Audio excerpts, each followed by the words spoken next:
Good morning. Today, our session begins with grammar. Grammar is a structure of language that is arranged in a proper sequential manner so that it is understandable and readable. Let's begin with sentence today. What is a sentence? It is a group of words together, whether phrases, clauses or words. And when they are put together in a proper sequence, they form a sentence. So today we'll read about sentence. What is it? Sentence is a group of words that make sense. That makes sense. Whatever we speak is a sentence. For example, I am going to the market, I am going to school, I love ice cream, does your mother take care of you? So we can have a number of sentences and let's write them down. I love ice cream.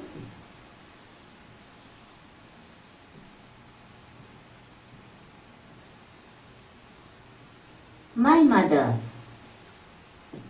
teaches me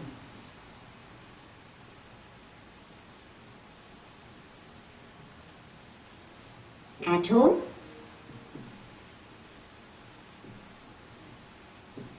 Mohini is a good dancer.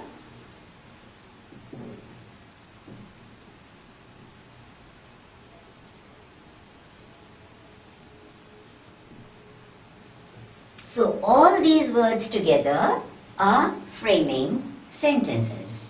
And we can have n number of sentences, whatever you speak, whatever you do and act upon, or you tell someone anything is in the form of a sentence.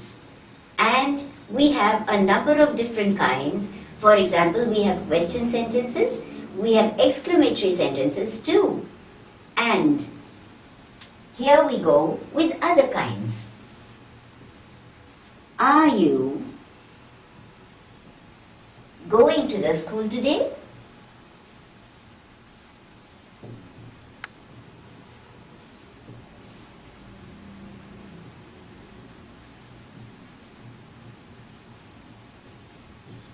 Is a question sentence, and whatever you ask, whether you ask your friends or whether you ask your mother, parents, teachers, if it is an asking part, it tells us that it is a question sentence.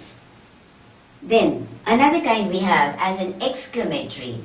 Whatever we see, if there is wonder that is depicted in that sentence, it is known as exclamatory.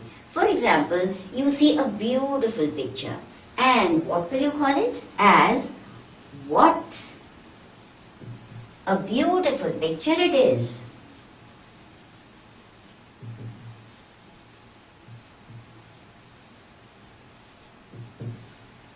It is.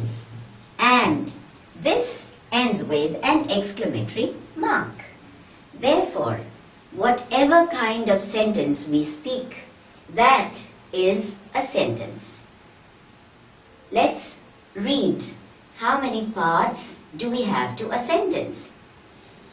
We just wrote, I love ice cream. Here we have I in the first sentence. In the second, we have my mother teaches me at home. The third says, Mohini is a good dancer. The fourth says, are you going to the school today? The fifth, what a beautiful picture it is.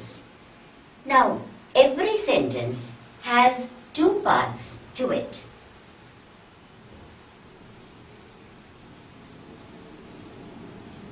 Sentence has subject and predicate.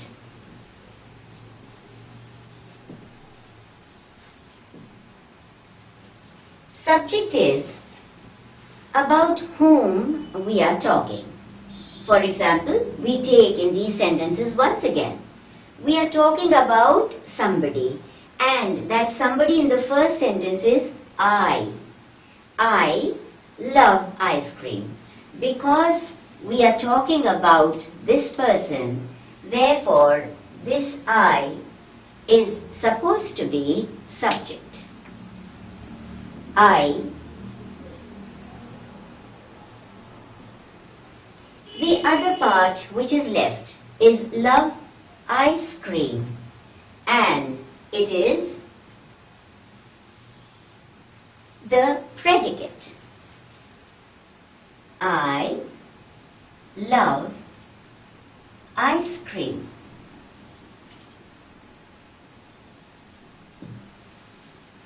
The second sentence here, we would call my mother as subject because we are talking about my mother, and it will come under subject. My mother. Teaches me at home is the next part and comes under predicate. Teaches me at home. The third says, Mohini is a good dancer. We are talking about Mohini, who is a good dancer. Therefore, Mohini comes under subject.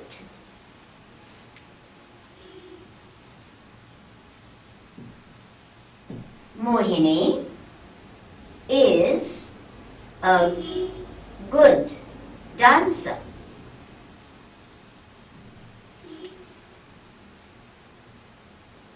Is predicate. Are you going to the school today? Here, because it is a question, therefore, the subject has come in between. You is the subject.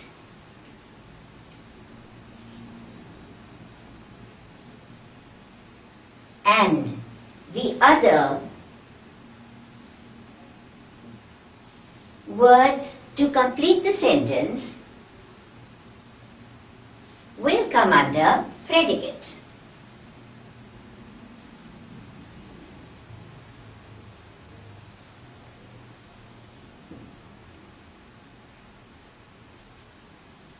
To the school today. Similarly, when we come to the last sentence, and that is an exclamatory sentence, therefore again we have the subject in between, and that subject is picture. So we have picture under the heading subject, and the rest will come under predicate.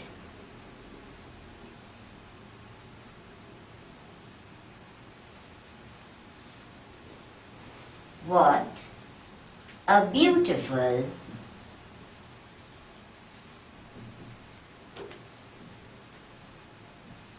it is.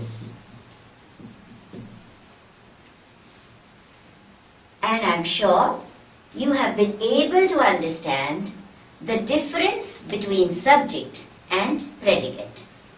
So, once again, as a revision, whatever we are talking about, whomever we are talking about, is the subject, and what more are we speaking about, that particular thing or person or place is the predicate.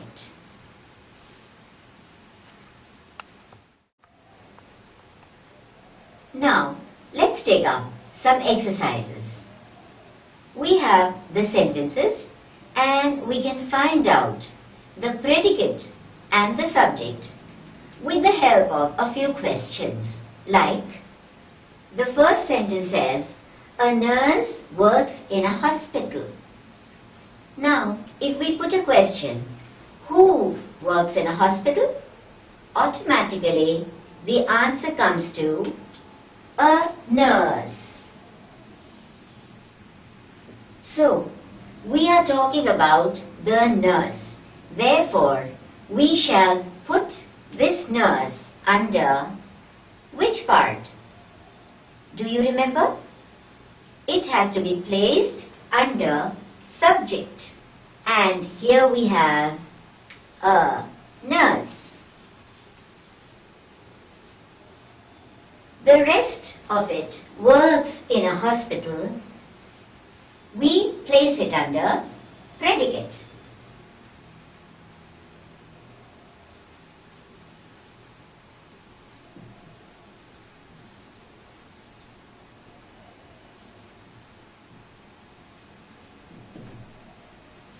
Then we come to the next sentence, and it says all the questions were easy. Can you find out which is the subject and which is the predicate? Alright, we'll find out like this. What was easy or what were easy? And we have the answer as the questions. All the questions were easy. And therefore, because we are talking about the questions, therefore, we place them under subject. And we have all the questions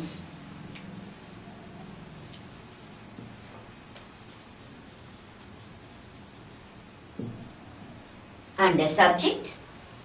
Were easy comes under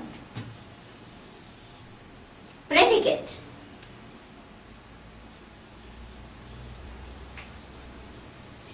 Similarly, we come down to the third now. Who bit the poor child? Can anybody answer? Well, let's see. Who? We are talking about the black dog. And therefore, the black dog becomes the subject and bit the poor child becomes the object. So, in the third, we place the black dog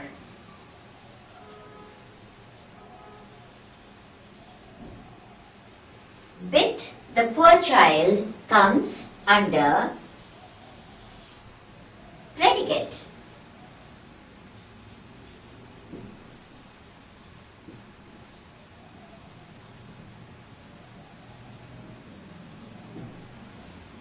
In the next sentence, we see Jaipur is the capital of Rajasthan. And the question that we will put over here will be, which city is the capital of Rajasthan? And we have the answer as Jaipur. So Jaipur, because we are talking about Jaipur, it will be placed under subject. And the rest of it comes under predicate. Is the capital of Rajasthan comes under predicate. Is the capital of Rajasthan.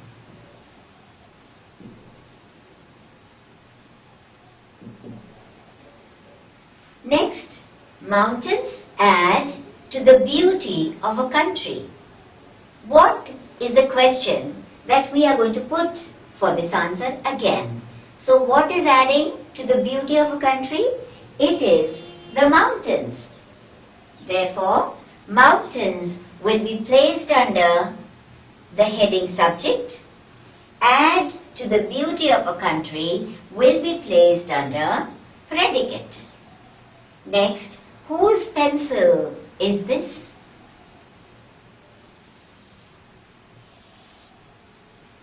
we are talking about someone's pencil that is probably found in the classroom.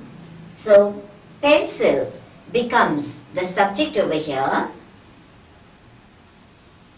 And whose is this? Because it is a question, comes under predicate. Next, we have an exclamatory sentence which speaks, "Hurrah, we've won the match."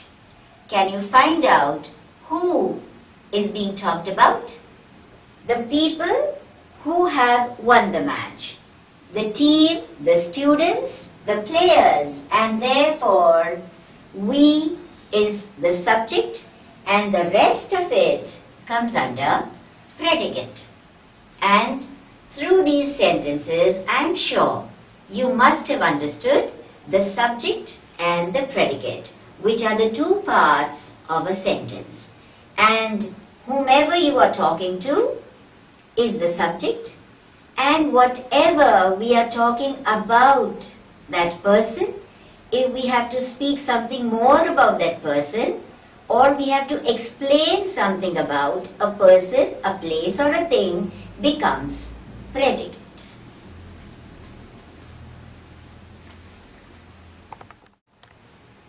Let's begin with another exercise in which you have to fill up these blank spaces with either subject or predicate. So let's come to the first one, which reads, Dash is the most intelligent girl in the class. Now we can have any name of a girl because the sentence speaks only of girl in the class. Therefore, we can have any name over here, maybe yours too. Radha is the most intelligent girl in the class. Or maybe Mohini is the most intelligent girl in the class.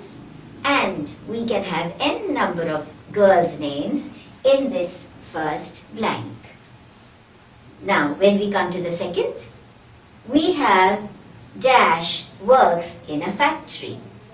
Here, we can have the name of anybody, whether a male or a female. It can be Ram works in a factory, my brother works in a factory, my father works in a factory. And therefore, we can have any over here because it does not speak of any male member or female member in the other part of the sentence. The third says, my sister. Now this subject is already given, and therefore what do you have to fill in? Is the predicate. In the first and the second, remember that you had filled in subject, because in the first sentence we are talking about the girl who is the most intelligent. In the second two, we had taken as who works in the factory. Therefore, those two blanks needed subject. When we come down here, we have subject already written. Therefore, the next part that has to be filled in is the predicate. So, we can write, my sister is a good girl. My sister plays hockey very well. It can be anything regarding my sister. Now let's come to the next, the fourth, which is a question sentence, and therefore we have to place what?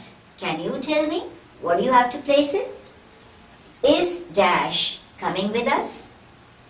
We have to place in the subject. So, with is, we can have one name.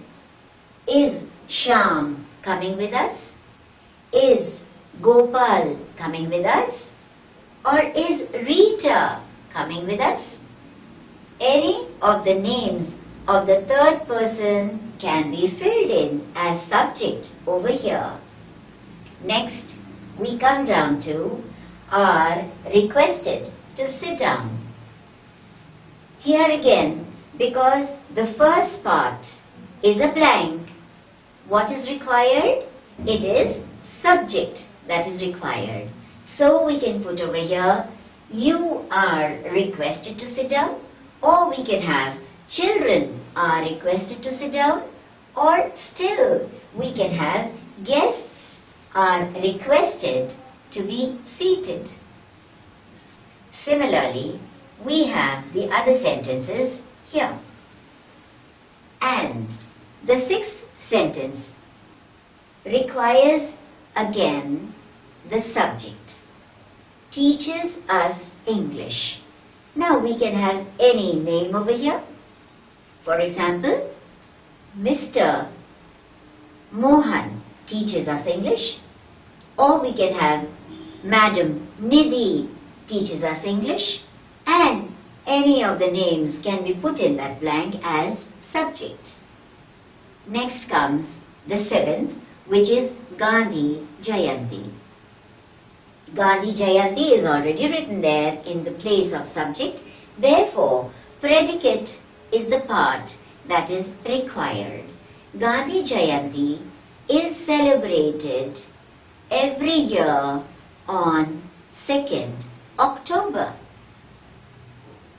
The 8th, when we come down to, has subject which has not been written in it at all. And that is the space for the subject with am as verb. So, here we shall have to put in the subject as I am glad that you have fared well. With that verb am, we can have I as the subject, and that alone is to be used. The ninth, hurrah, dash have won this match too. Again, because have has been written here, therefore the subject has to be plural. And we can use the subject as hurrah, we have won this match too. Another, hurrah, our students have won this match too. As we come down to the 10th, I is the subject given over here, and it can be completed in any way that you wish, and that completion would be with the help of predicate. I like my sister very much. I love to study maths. I am a good girl.